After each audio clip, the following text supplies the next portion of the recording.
সারা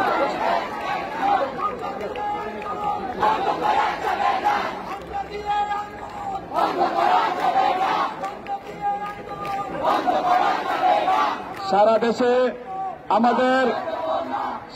আমাদের গতকালকের কর্মসূচি বাংলা ব্লকেট, সেখানের হামলার প্রতিবাদ এবং নিন্দা জানিয়ে আমি আমার আজকের বক্তব্য শুরু করছি।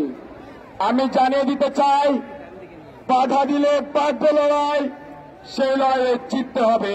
বন্ধুগণ, আমরা দেখেছি গতকাল আমাদের শান্তিপূর্ণ আন্দোলনে বাংলা ব্লকেটে সারা দেশের বিভিন্ন জায়গায় পুলিশ শিক্ষার্থীদের উপর হামলা করেছে। আমরা দেখি কুমিল্লায় আমার ভাইয়ের রক্তাক্ত হয়েছে, চট্টগ্রামে আমার ভাইদেরকে লাঠি পেটা করা হয়, বেরবিতে ক্ষমতাসীন ছাত্র সংগঠনের সভাপতি আমাদের বৈষম্য বিরোধী ছাত্র আন্দোলনের এক সংগঠনকে চট্টগ্রাম মারে, তার তীব্র নিন্দা এবং প্রতিবাদ চালাচ্ছি। আমি বৈষম্য বিরোধী ছাত্র আন্দোলনের একজন সমন্বয়ক হিসেবে সারা দেশের সকল সংগঠন, সকল প্রতিনিধিদেরকে অভয় দিতে চাই, কোথাও যদি কেউ আমাদের উপর হামলা করে, হুমকি ধমকি দেয়, আমরা সকলে একসাথে তাদের বিরুদ্ধে সর্বাত্মক প্রতিরোধ করে দেব।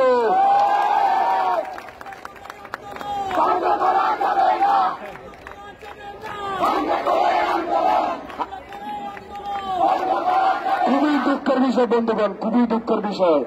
কালকে কুমিল্লা বিশ্ববিদ্যালয়ে এক সাংবাদিককে পুলিশ লাঠিচার্জ করে মাথা ফাটিয়ে দিয়েছে। আমরা দেখেছি শাহবাগে এক আমাদের সাংবাদিক বন্ধুর উপর এক আততায়ীর আক্রমণ করেছে। আমরা তার জন্য নিন্দা জানাই। আমরা দেখেছি, আমরা বিগত 11 দিন খুবই শান্তিপূর্ণভাবে আমরা আন্দোলন চালিয়ে গেছি, কিন্তু গতকাল সকাল থেকে বিভিন্ন মহল থেকে হুমকি ধমকি আসছিল। সেই হুমকি ধমকির প্রেক্ষিতে আমরা ক্যাম্পাসে দেখে ছাত্র এসে ভরে গিয়েছে। তারপরে কোন কুচক্রী মহল আমাদের আন্দোলনকে প্রশ্নবিদ্ধ করতে আমাদের সাংবাদিক বন্ধুর উপর হামলা করেছে। আমরা চাই তাদেরকে বিচারে আনা হোক। সে আমরা তীব্র নিন্দা এবং প্রতিবাদ চালাচ্ছি বন্ধুগণ। তারই সাথে আমি সরকারকে আহ্বান করছি, আমাদের যে সহজ সরল এক দফা দাবি বৈষম্য নিরসনে, সকল বৈষম্য নিরসনে সংসদে আইন পাস করার মাধ্যমে কোটাকে ন্যূনতম পর্যায়ে নিয়ে আসার সেই আহ্বান যেন সরকার আমলে নেয়। এরই সাথে আমাদের পরবর্তী কর্মসূচি আমি এখন উপস্থাপন করব। আগামীকাল আমাদের সকল বিশ্ববিদ্যালয় ও জেলায় জেলায় অনলাইন অফলাইন প্রতিনিধি বৈঠক হবে এবং বিকাল 6টায় আমরা আমাদের পরবর্তী কঠোর কর্মসূচি নিয়ে একটি প্রেস ব্রিফিং করব। ঢাকা বিশ্ববিদ্যালয় কেন্দ্রীয় লাইব্রেরির সামনে আমরা একটি প্রেস ব্রিফিং করব।